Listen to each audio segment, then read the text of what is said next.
One of the important questions in business, what could you have done better? How could you have forecasted some of the headaches and problems that you run into? And at what point should you have noticed?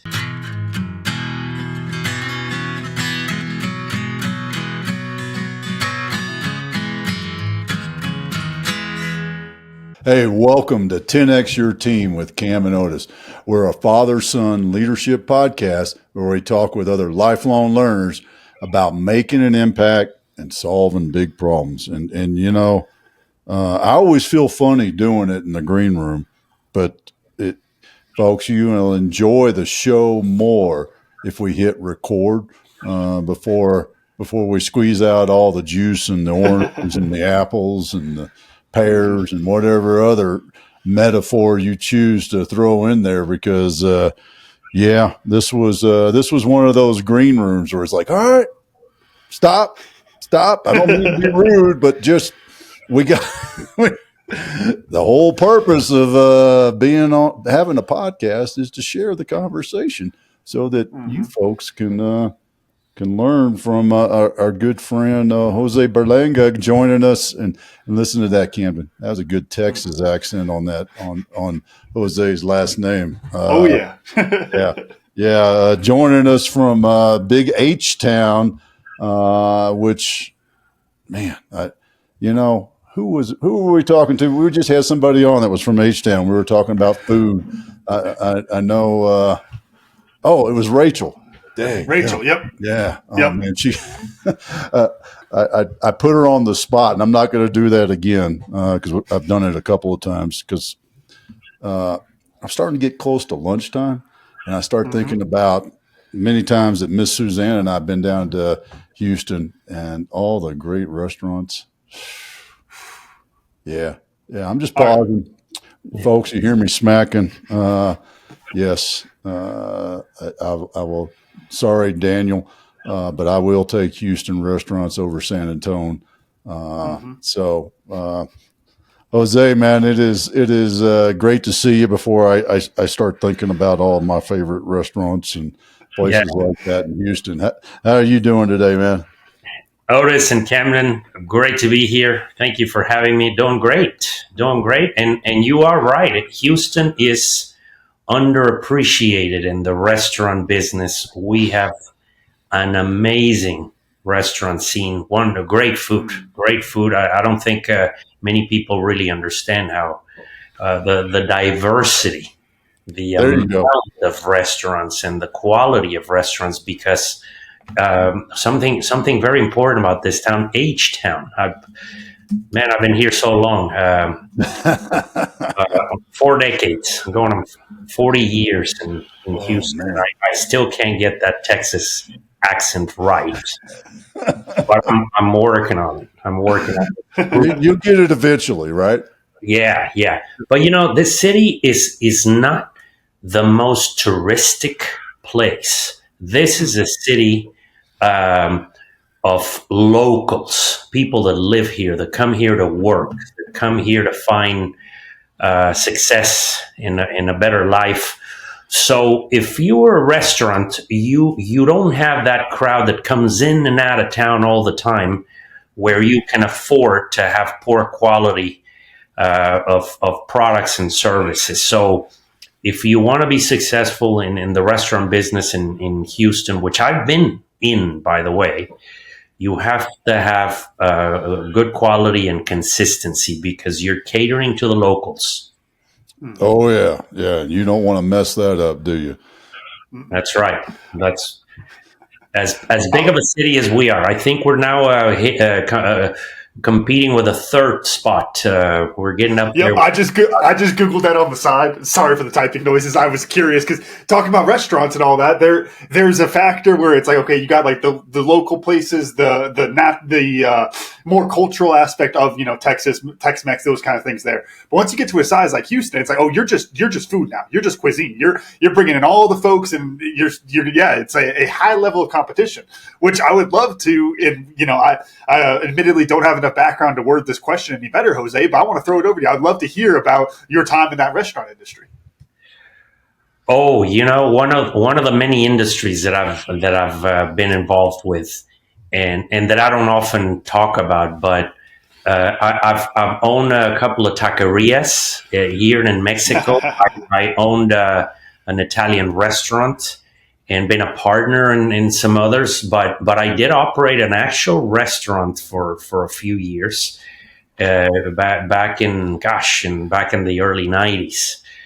And it's a tough business that not many people understand, that unless you grew up in that environment, and unless you really enjoy it, and somewhat are either an artist, a chef, it's a tough business because it has two aspects to it. You have the normal activities that any other business has: employees, payroll, purchasing, your accounting, this and that. But then when everybody goes home to relax, you have the other side of it, which is the service. So you basically live there. If you don't live in your restaurant, 15, 18 hours a day, you're not a good restaurateur. And yes, you have to have a real passion for it. But yeah, I owned some Italian restaurants and things like that. Then I owned a chain of coffee houses and Italian ice cream shops, also here in town. One of the first Italian coffee houses in Houston, and that was successful for a few years until we sold the business, and of course we had that. It's a long story, but we had some issues with it when we started competing with Starbucks and a number of other cafes that all of a sudden hit the market. So yeah, I've been involved in that fun industry as well. What's a thread, if you will, because you're right, that man, talk about the school of hard knocks in business in the restaurateur, but that thread that I'm trying to formulate the question here of business lessons that you pull into the real estate, residential development, commercial development sort of space that's like, oh yeah, that hurt there, and I can use that knowledge in this new industry. Oh yeah, yeah. How do you get from one industry to another when they're unrelated? And how do you use some of the experiences of businesses and try to utilize them in a new venture? And first of all, I've always been known in the business world as not the technical or the artist in the business. You know that every sector requires several aspects in order to succeed.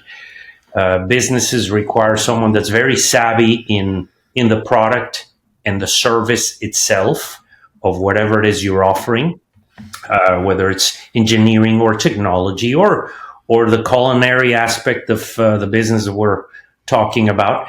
And I was always known as the guy who could actually run the business, not necessarily that understood the vision or the product or the technicalities.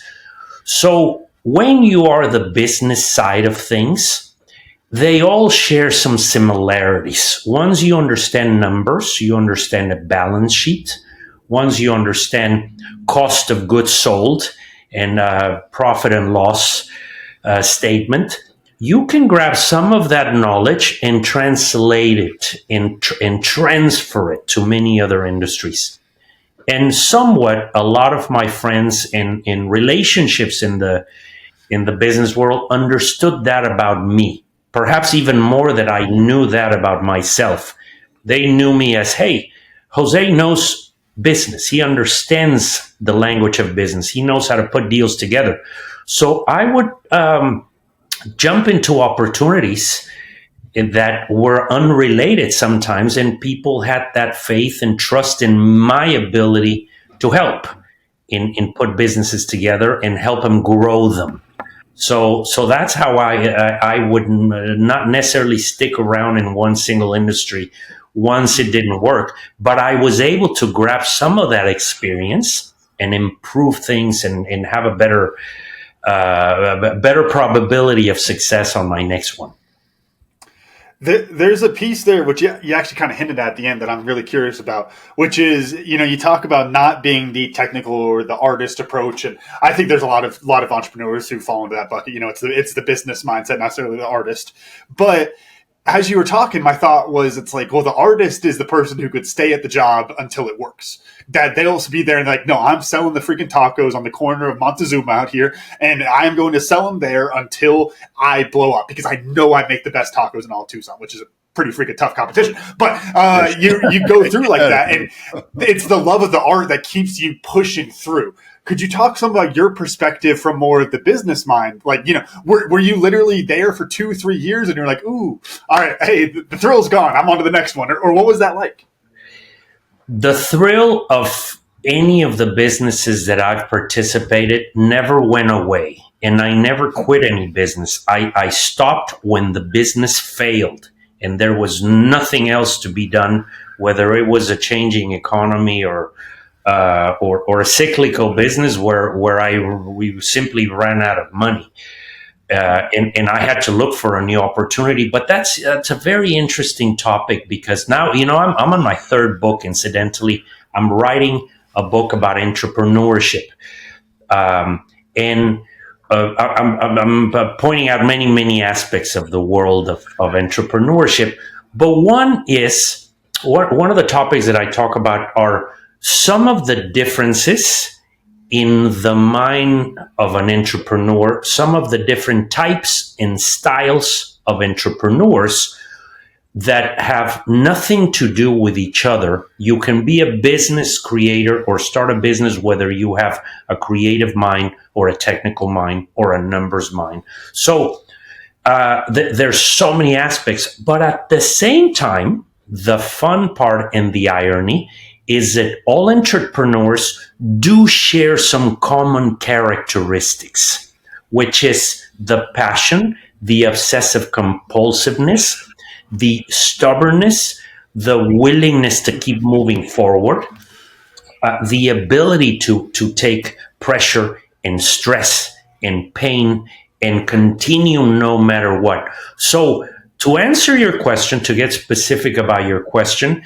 although I wasn't the one that was necessary, cooking the best taco or the best pasta, I share the same interest and passion and obsessive compulsive personality than the team members that were operating that aspect of the business. I was just as obsessive about overworking and being there all the time and making the numbers work and making our staff improve the quality and the service, so on and so forth. So I think that's something that no matter what type of entrepreneur you are, there's a common denominator, which is that endless amount of effort and passion that you bring to the table.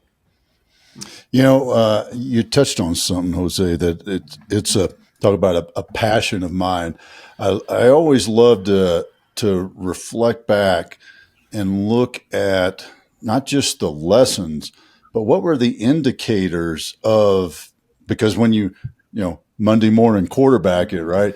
You look back and you say, ooh, I should have recognized that cornerback shift into here, or the linebacker, or whatever it is, before I threw that interception.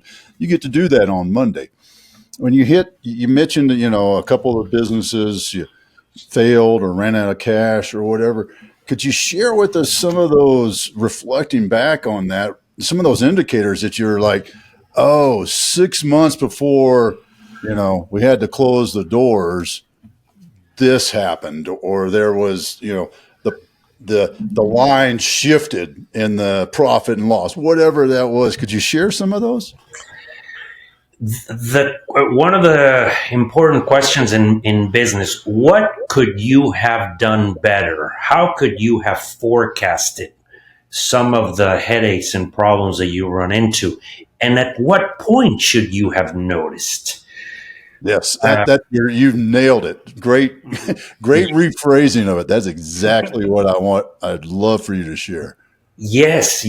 I think there's different examples, of course, depending on the business, depending on a case by case. Many of them is of the failing attempts. Let's not call them failures, because if you keep trying, you're not failing. You're just having setbacks. But part of it is lack of experience, of course, not understanding what you need to do in order to move forward, not understanding your specific niche market, not having a plan. One of the things that I have regretted in starting or attempting to build a business is that I was too focused on the right now. What do I need to do right now? The lack of experience of drawing a strategy and a plan and understanding where it is that I want to take this business to. And when you lack that detailed vision of where you're headed, before you know it, you don't know where you are. It's easy to get lost. It's sort of like getting in a car and just driving without a direction, not planning the amount of cash. There are so many businesses that fail because they're undercapitalized. They don't understand how much money they need or what they need it for. So that plan and perhaps lack of experience. And then there are the unpredictable circumstances, changing economies, interest rates, politics, the media, currency exchanges, new competitors. So at what point do you notice? I think you need to understand, even before you get into a new business, that problems are going to show up regardless of how well you plan, and start creating a strategy prior to entering any market. So there's endless, perhaps, reasons why a business can fail, and that's why it's tough to be an entrepreneur. Are you Sorry, I'm debating two questions here. A or B, Dad? B, because A wasn't that important if you had a B. No, well, second idea came up, and we'll make our way back around to A later on. But Jose, you touched on something at the end there, which is what's inspired question B, which is the talking about how you can't predict everything. You kind of, especially like for you, what you're talking about, you're going into all these different industries. It's like there's always going to be so many unknowns. There's always going to be so much that comes up, all that. It reminds me a lot of, Dad, what we talk about with like the Green Beret approach, the SF approach of the, scripting the chaos, where it's like we don't know what the plan is, but I can plan all of these little variables, and then I know how to apply those variables when things happen. Could you talk some, Jose, about how, and this might just be what the next book is, but how you've kind of come together to be able to script that chaos so that when I call you up and say, hey, I want to start an aquaponics farm in Tucson, you're like, hey, I already know X, Y, and Z are going to happen. Talk to us a little bit about that. Well, the more experience you have in business, the more you understand that rarely things happen the way you plan them. So, first of all, yes, I think that you need a little bit of research, regardless of the industry, and you need to partner with people that understand the technical or the aspects of the business that you don't fully understand, and provide the ones that you do. Now, within your expertise, for example, a CFO, I always talk about the difference between accounting and finance. One is basically recording information, and a CFO has a completely different set of skills, which is financial engineering, understanding how and where to apply financial resources so that a company can flourish, so a business can grow and expand properly and have better chances of succeeding. So where I start forecasting all of these headaches is in relation to my understanding of numbers, and put them together with my research of that particular industry. What are the ingredients that we will need, and when will we need them in order for this particular business to have better probabilities of success? And you start thinking of all those different scenarios of pros and cons. And I want to finish something else related to forecasting or knowing when things are not going well, or what are some of the causes, of course, of failed businesses.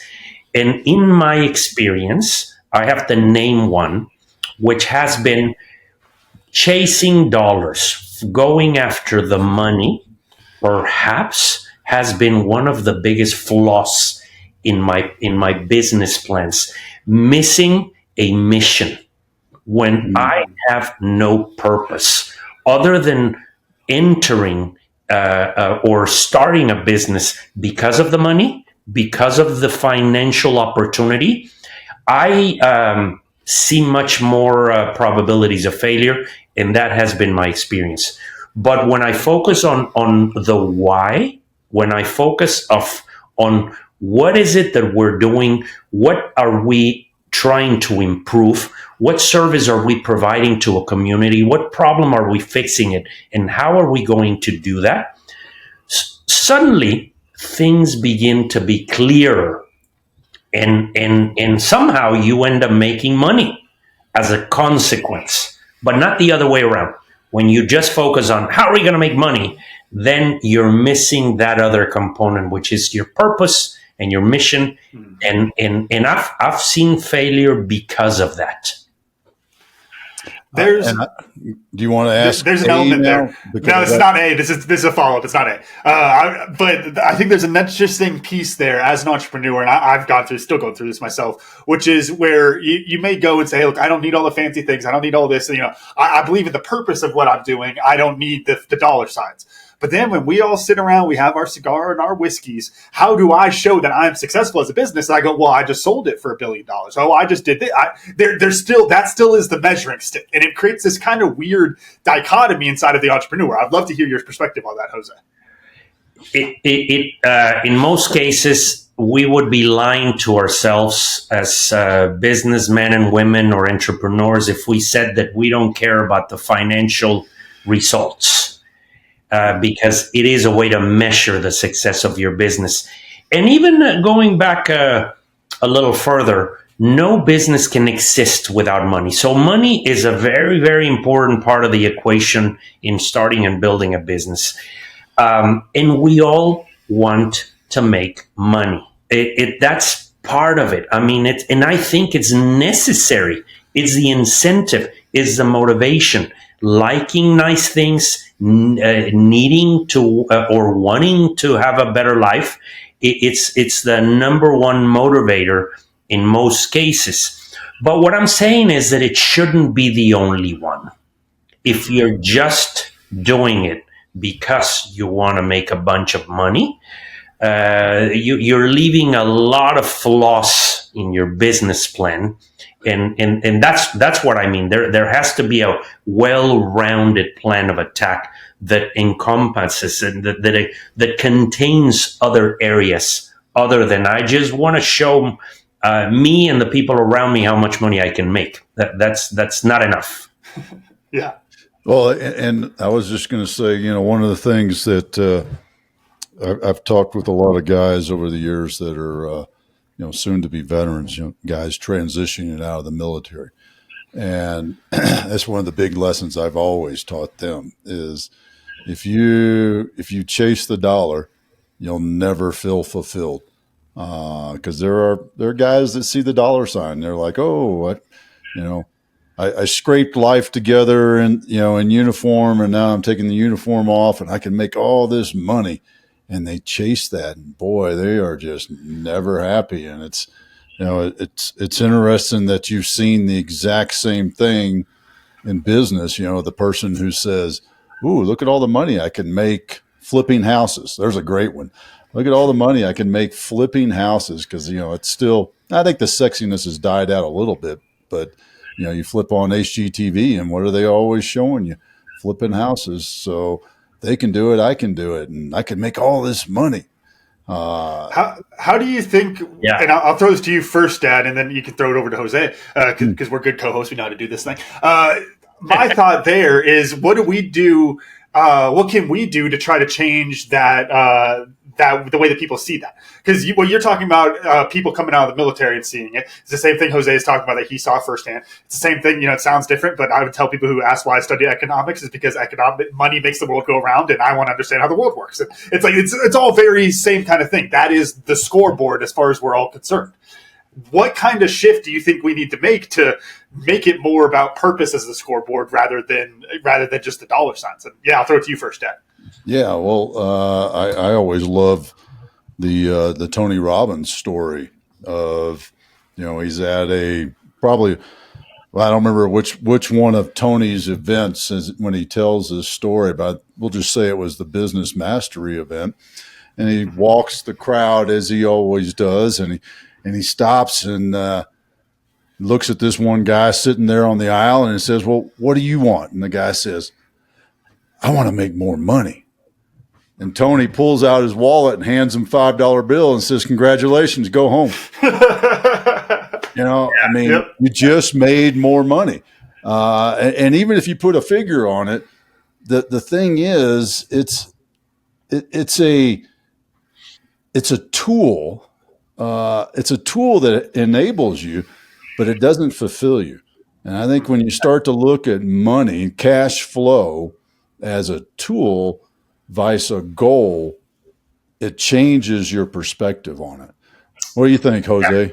No, I agree. Making money has a very limited amount of fulfillment, very short term sense of achievement. And when you are working to make money, it really feels like work. It really feels a lot harder because you're not really enjoying the process at all. I've done both. I've worked on a project that I was enjoying, and time flies by, and you're excited. And here's a big one: if something goes wrong and you end up not making the money, there's a lot less regret of having wasted your time chasing dollars. So I do disagree with our new generation now, unfortunately, that all they want is fun and passion and loving everything they do, which it never happens in business. We have to be realistic and understand that every activity has certain set of daily tasks that are unpleasant. And that's just the way it is. We all have to pay our dues and do things that we don't enjoy.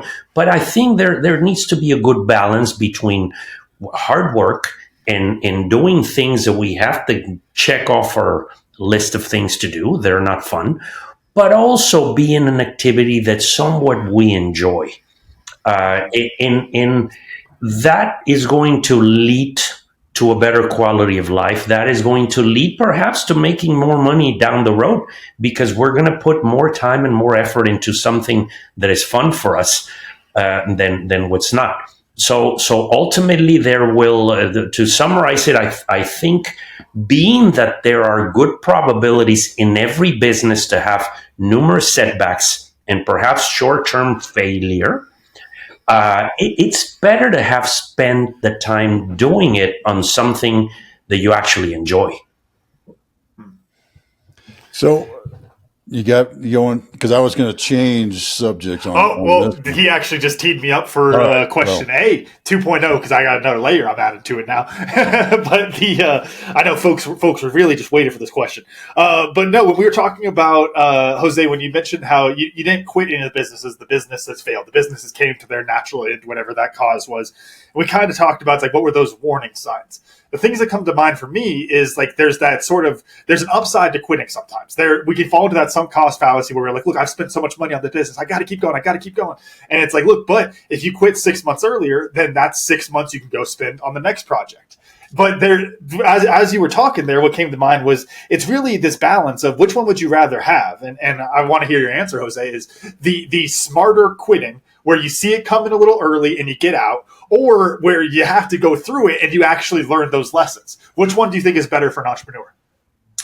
It depends on what stage of your career you are. If you're at a very early stage of your career, don't quit until the business quits on you. Just keep going and keep learning and keep trying until there is nothing left to try, and then try to look for a new opportunity and start again, which is painful.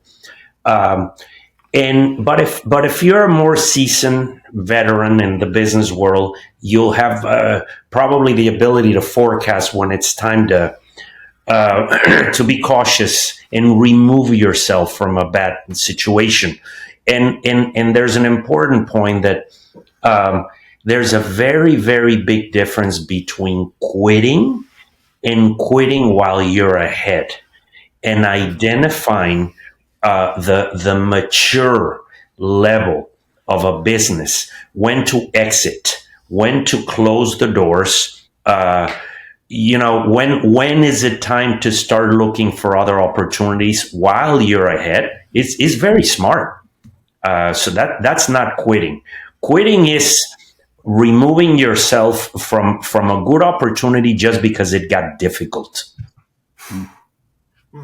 That's a great way to look at it, and it all comes back to knowing your numbers and knowing who you are, right? I mean, because just because you know your numbers doesn't mean you know it's time to stop or continue on. That you got to know the drive, the fuel, the purpose, right? And some people have a number in mind, and some people at some point just don't have anything more to contribute to a certain business, or the business is not contributing back to you in the fulfillment department. That is also a good indicator as to when it's time to make a move. But if you're still learning, if you're still making money, or even if you're not making money but you're still trying and there's still a light at the end of the tunnel, chase it, go after it. Yeah, that's such a great way of putting it too, and the fulfillment part. Because if you're doing it and it's just a grind every day, then why the hell are you doing it? I mean, I've talked with a lot of people over the years, and jobs and companies and things like that, and business owners in that same sense of, well, if it's a grind, dude, then why are you doing it? Why are you doing it to yourself? What's been your experience when you get in that sort of thing of, I always joke that the commute to the office, the office didn't move, my house didn't move, but damn, that commute's a lot longer now as a possible indicator. Oh my God, I've lived that so many times. Success is difficult. Let's start with that. Nothing that is worth anything is going to be that easy or that simple. It's going to take a lot of work. So there's no doubt about that. The big question is, when is it worth it? And I think you have to align those with your personal objectives. And by the way, we're all motivated by different things. Some of us are just motivated by better quality of life. Some of us want to make more money or grow in intellectually, or we want to expand our business in different areas. So I think you need to identify, first of all, what it is that you want. Step number one, what do I want? Like Tony Robbins asked, the example that you gave. Once you identify what it is that you want, you have to ask yourself another question. What am I willing to do in exchange of getting what I want? And do I have the ability to put up with it? That's how you start measuring. And once you answer those questions, then now you stick to the pain that involves getting there. All right, I want to climb that mountain. Well, you need to answer, hey, can I deal under those circumstances? Can I put up with it in order to get up there? And if the answer is no, then you don't put up with the pain and you live a different style of life. But if the answer is yes, I want to go up there and I want to see what it feels like to reach the top, well, then you just got to deal with the pain that comes with it and know it up front. Just know that that's a part of it. Have conviction in your mission, in your objectives, and what it is that you're trying to achieve. So that's how you live with it. And to wrap that up, I have to admit that there's been parts, perhaps moment in my career, many of them when I wanted to quit, when I've had enough. This is no longer worth it. You just have to know the line between, hey, this is a tough time and I have to deal with it, or no, I'm done with this. This is not necessarily the way I want to live my life. I've exited businesses a couple of times that were profitable, incidentally, but I was miserable. There's a big difference. I could no longer live that like that. I didn't want to deal with the particular activities or responsibilities that it required, and I walked away from a successful venture. And vice versa. There were some that were not making any money, but I was not about to give up. So you just have to be honest with yourself and know what you want. Yeah, I love that. It makes me think of, we have this conversation now with rugby, with Arizona rugby, wanting to win a national championship. And it's like, you go to guys, it's like, look, that sounds awesome. Everyone, Dad, growing up on Wimber, I was out playing hockey, street hockey out there, talking about winning a Stanley Cup. And yeah, of course I want to win. Come on, what are we talking about here? But then you're out there and it's like, oh, I got to go to 4 workouts at 7 a.m. this week. Oh, I've got to go on. We're hitting every single day. Oh my gosh, we're doing this. We're playing more games, all those kind of things. It starts to weigh and it goes, okay, hey, do you really want it or do you like the idea of it? And it's okay either way. It's what you want. It's all up to you. So I totally love that. And talking about putting up the pain there, one of the other questions that comes to mind, talking about like serial entrepreneurship, is how much of a necessity is there for that pain, that grit, those kind of things? What I mean by that is, if you right now, Jose, let's say we're talking some business idea. I'll throw one out from a podcast that we threw out arbitrarily the other day. The hard rock yoga. We're opening up some yoga studios focusing on hard rock and that kind of an environment, right? So that's a business model. We're all in on it. So we go through and you go, look, I've done all these different businesses. I've learned so much. There's this choice where it's like, okay, do I want to build something that's balanced from the start, or do I need to dive into that pain in order to reach a point where I want to be balanced? Can you have that work-life balance as you're building the business, or is it you have to go through the crap in order to get to that point? What are your thoughts there? Wow, interesting question. Is there such thing as balance in life? I often ask myself. I think eventually there is. When in the early stages of business ownership and entrepreneurship, I don't believe in balance. I don't think that you can start something and build something while you're living your life. You have to give it up. You have to put every minute of every hour of every day into establishing this new entity and building it and understanding it and turn it into a success, unless you get very lucky and things happen easily, which at some point maybe you won't really appreciate them as much. So it's not that I won the pain. I just think that it's part of it. The effort and the sacrifice and the discipline and the amount of hours that something requires in order to work is overwhelming. So if you're not willing to put up with that, it's going to be a lot harder to really find success. But eventually, there is light at the end of the tunnel where you can now start delegating, you can start hiring, you can start focusing more on the areas of the business that you actually enjoy, as opposed to being everywhere. So I think it's a progression. I think it's an evolution of entrepreneurship. And if at some point, you've devoted enough years and you're miserable, that's when you either need to tweak your plan or understand that this is not for you. But yeah, I think the pain is not that you look for it or you want it or need it. I just think it's part of it. Do you think that, talking about that evolution, do you think that is still true for you now? Meaning, like, if you were going to go, like, again, that hard rock yoga, it's like, are you going to be like, all right, well, I'm going to go through it for 6 months? Or do you think you have the skill set now to where you could have that more balanced startup, if you will? It depends what activity you're attempting. I think we all continue to learn throughout our lives, and we are probably not smart enough ever to stop attempting things that are difficult.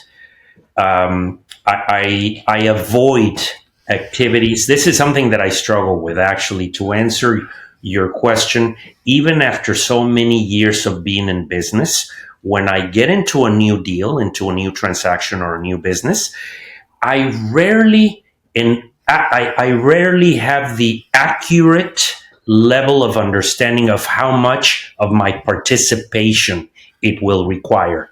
And once I'm in the deal, I go, why am I doing this? I didn't realize that this business was going to require so much time and effort and risk. Uh, so you get better, but ultimately, I don't think any of us, unless you fully retire or have a very repetitive type of activity, it's hard to gauge how much any given project is going to take from you. I mean, examples is your podcast. I mean, over the years, it still requires that discipline. I'm sure it's getting, it's fun and it's getting easier, but it still requires that level of hard work and discipline at the end of the day. Oh yeah. Well, and what came to my mind when we were talking about that, if you get lucky, kind of put the sign out in front of the house as open for business and people line up, well, then you're going to screw it up in some other way because, yeah, you might be able to, get a couple of paychecks, but there's no longevity in there. And, the metaphor that comes to my mind is, sure, I can put on a pair of running shoes and go out and run 2 miles right now, but could I run it again and then again and again? And in the end, that's what happens with business. Yeah, you might get that initial win, but man, are you going to be able to do it again? Because you don't know how you got it. What was that recipe that got you that win? And I think that's a big piece of it. Yes, it's repetition. You can get lucky once or twice here and there on short-term goals, but running a company successfully and consistently and having repetitive wins, it's difficult. Now it requires a know-how and a lot of repetition. And normally when someone achieves success very quickly on their first attempt, and very likely it's luck. None of us have that much talent to just become successful overnight. Everything requires a learning curve. But more often than not, when someone finds success very quickly, they begin to act recklessly on their next attempts. They begin to think that they're smarter than they really are. So yes, that may actually end up backfiring at the end of the day. Yeah, it brings to mind to me, I think we've talked about the example before of it's like the one hit wonder of it's like, wow, I finally made it. Look at this hit song I wrote. I must be a genius. I'll just go back and just keep writing hit songs. It's like, no, you were grinding for years trying to get to that point.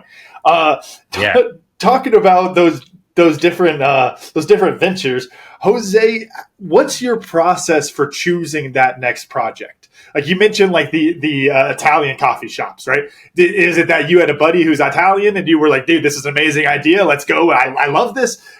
How do you decipher which one of those you want to go after next? Throughout my career, I rarely chose what business I wanted to get into. Normally, it was out of necessity. It was out of an opportunity. It was running into, I was always a very social person that I had a lot of friends and a lot of contacts. And that was my specialty, knowing people, getting along with people. And that would bring me opportunities where I would always be around qualified, hardworking individuals that were starting something, and throughout the conversation, hey, why don't we do this together? Help me out. Why don't we share, ownership, and we can build it better and faster. I believe in partnerships. Sometimes people don't want to have partners because they feel like they're sharing the company and sharing the success and sharing the credit.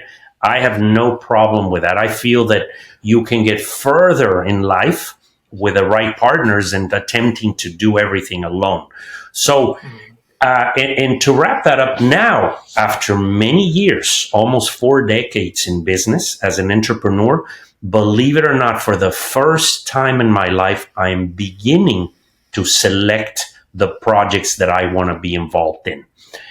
I never did that. I always did what I had to do in order to make a living and to attempt to be successful. And that was it. It was more by obligation or necessity. And it is so fun and so interesting to find that even, I don't know what middle age is now, but in my mid-50s, I am beginning to identify some things that are very entertaining, very interesting to me, that can potentially turn into a business. But when you're younger, at least for me, it was hard to identify it.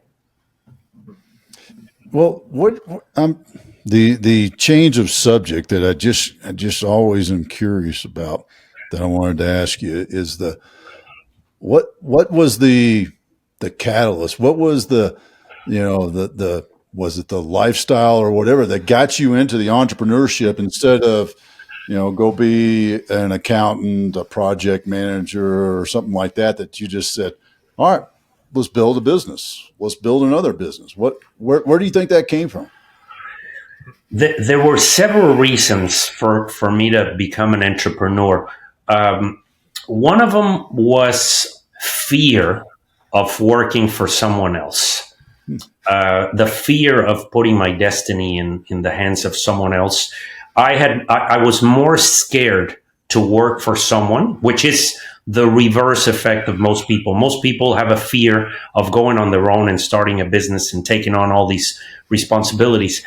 I was scared to work for someone. I was always a really nice person where the few times I even went on an interview, they treated me so bad, so poorly that I go, I can't do this. I got to figure out how to make money on my own. The second one is, yes, I always like nice things. I'm not going to deny it. Since I was a little kid, I could identify good products, good brands, good quality, cars, clothing, everything was good food. And that was a big motivating factor. So that the combination of wanting to do better and also not wanting to put my destiny in someone else's hands, perhaps were the most important ones. And of course, when I started my career in the mid '80s here in H-Town in Houston, if you guys remember, mid '80s, late '80s, the job market was horrible. The oil business, energy sector was down. So there were not very many opportunities. You sort of had to come up with one. Yeah. Camden doesn't remember that, but I do. Yeah. I was just north of there in the mid '80s. Yeah, because it was. Of course, the oil industry was down. Y'all were too busy going to Zeppelin concerts and all that, right? Yeah, that's right. Yeah. A lot of that going on. That was a big part of the entertainment. I was just going to say, I have a very small section of 80s history that I understand very well, and it's all rock and roll based. we had great music. That we had no lack of music. So yeah, and who needs a job? We got good music to listen to. Yeah. And as they say, sometimes a problem can turn into a blessing. Perhaps not having found immediately the job that I was looking for turn into the best thing that could ever happen to me. Yeah, and what a great way to think about it too is, that struggle led to where you are now and a successful entrepreneur, and I was going to say businessman, but I think you're more than that. Just because of all the businesses that you've been in, and entrepreneur is such a better label to put on it, if you will. Well, thank you so much. The entrepreneur who lacks computer skills, as you know, how much trouble I had jumping on this podcast. Oh yeah, but we crossed that bridge and got on the right side of the river together. So, Yeah, and I'm sitting here, keep looking back at my notes, and I have for the last few minutes, and it's like, well, what was it? What is it? Which one of the things that I learned that I wanted to share? You like And I know you like philosophy, and oh yeah, we did get to talk a little bit about it and how there's such a connection between philosophy, us philosophers that like to investigate and question the universe. I really see hmm a big connection between philosophy, explorers in the history of the world, and entrepreneurship. I mean, ultimately, that's what entrepreneurship is: investigating and pushing the boundaries into new and better ways of doing things. So yeah, that was a fun thing that you brought up. The philosophical aspects of business are so fun. oh yeah, Oh, yeah. to me, just to kind of put a bow on that, I would say it's because they all have undefined outcomes and unanswerable questions and stuff. Like all like Dad, you're talking about. It's like look at your notes. Well, what are my answers here? For what did I learn? I'm going through, and I feel like I just added a layer to all of these questions I've been thinking about for 6 years of doing this podcast. Like I don't know if I have this like great tagline from Jose of like here's what entrepreneurship is, but it's like I got a really good nugget to throw into the mix there because it's not really just like philosophy. It's like what's the meaning of life? It's like Yeah, depends what we're talking about. Like, yeah, and you know what? I really feel that entrepreneurs are the true rock stars of the world because not to take anything away from rock stars, they're amazing, they're fun entertainers, but hmm the people who change the world, who really take on risks, who gamble, who put their credit on the line, who work for free, endless hours. How crazy do you have to be to start a business by giving up hours and days and months of your life without a paycheck, without getting paid, with a promise and hopes of turning it into something? So I think I give it to the respect to every entrepreneur that just took an opportunity without having any assurance of the outcome or being able to turn it into something. So those to every entrepreneur, I think they're the real rock stars of the world. Yeah, and that's who's changing the world too. I mean, that's oh yeah. what it all comes down to. I'll tell you, I think I've settled on it. I think I've settled on it, and it's a simple one. It really is, because I hadn't thought about it this way, and it's the CFO as financial engineering, and I really like that because I've got a lot of friends who are their business is at the point where they're starting to work with a fractional CFO and graduate into a full time, and I think that might help them understand why any business, when you hit a threshold, needs to think about it in that sense is financial engineering. So Yeah, yeah.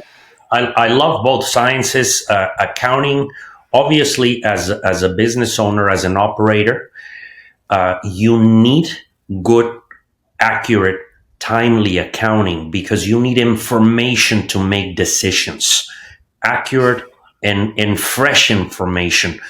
But once you start growing, now it's a different game. In addition to information, you need to design how and where you place those resources, how to make the most out of every dollar that your company has. So that's where I think CFOs start becoming extremely important. And you need to also, as a business owner, act like one in many instances and understand what your resources represent and how to maximize them. Whether it's time to borrow money or reduce debt or buy more, make more capital expenditures, or where to go and how to execute things is very important in the financial world. Oh yeah, yeah, yeah. Your accountant, that's lagging indicators, and if you've got the right CFO, you're projecting it out so you can make those decisions. So Yeah. And It's the difference of trying to do well on your taxes this year versus having somebody rethink your whole life. Yeah. correct. Very, very different, because in accounting, they're not going to help you make decisions for you. They're not going to tell you what to do or how to do it. They're just providing you information. But in finances, a CFO does that, helps you envision what can become out of your company and help you find that new vision for it. awesome. Cam, how about you? What'd you learn? I love this, Jose. As I was looking back at my notes, you said this about your different businesses. I didn't quit, but the business failed. It came to its end, and I think and even you were even more careful with your language around that, of saying it wasn't a failure. The business just came to its natural end, and I think that's a really helpful mindset for entrepreneurs. I can think back to a bunch of businesses where I'm sure there's the voice in the back of my head about how I failed as a leader without those kind of things. It's like, well, no, looking at it, it's like I didn't quit on it. I wasn't a failure. It just didn't work out. And I think being able to make that separation is so important to being able to keep on the journey and be that serial entrepreneur, because it's like you're going to face so many of those different setbacks. Just like inside of a business, you wouldn't call those a failure. It's like as a serial entrepreneur, it's like you also got to zoom out of it's like, well, that business itself wasn't a failure. It's just the stage before I go to this business and this business and that. So I think it's a big piece of me. It's not quitting. It's the business just ran its natural course. Absolutely. I agree. And failures, again, are not failures unless you quit. The analogy is just like any sports game. You can be down on the scorecard, but if you don't quit, the game is not over. Period. Mm-hmm. Yeah. Jose, 100%. How about you, man? What'd you learn? Well, I love, it didn't hit me that you are a father-son operation until we started the podcast. I learned, man, that I congratulate you. That is wonderful. I hope that when my kid is old enough, I'll be able to have fun with him and do interesting things like you guys are doing. Awesome. Thanks. It just started 6 years before you wanted to get really good like this, because got a lot of warm-ups in there. I always throw out to people, I think I have this number in my head, episode 12, I think, Dad, I always think of, where I forgot my question midway through and you just went, can we pause? Like, no. I just sat there. I just couldn't think of my question for about 5 minutes. Yeah. It happens. Yeah. Well, you guys are a great team. I hope to do that. Maybe my son, when he grows up, he can help me with the technology, the tech. There you go. That's how it started for me. I ran your social media, Dad. Yeah, yep, it is. Yeah. It is how it started. So, Jose, how do folks find you, get on the list, get that book when it comes out, and see what you got going on? Books are on Amazon and joseberlanga.com. I'm on all the basic social media. I'm easy to find if you Google me. Awesome. Yeah, and great website too. I was poking around on there earlier, so I know you didn't build it, but whoever did for you. So yeah, definitely not me. Jose, man, it has been great hanging out with you today. We really appreciate your time. Thank you, guys. I really appreciate the invitation. Great being here. Camden, run us out. All right. Thank you all for listening to today's episode of 10X Your Team with Cam and Otis. And a special thanks to our guest, Jose Berlanga, for joining us today. Remember, you can watch full episodes of the show on YouTube at 10X Your Team. And if you enjoyed today's episode, please make sure to pass it along to other lifelong learners in your tribe so they can enjoy it too. Follow us on Facebook, Instagram, and LinkedIn. As always, that full archive of episodes available at www.10xyourteam.net. Thanks again. We'll see you all next time.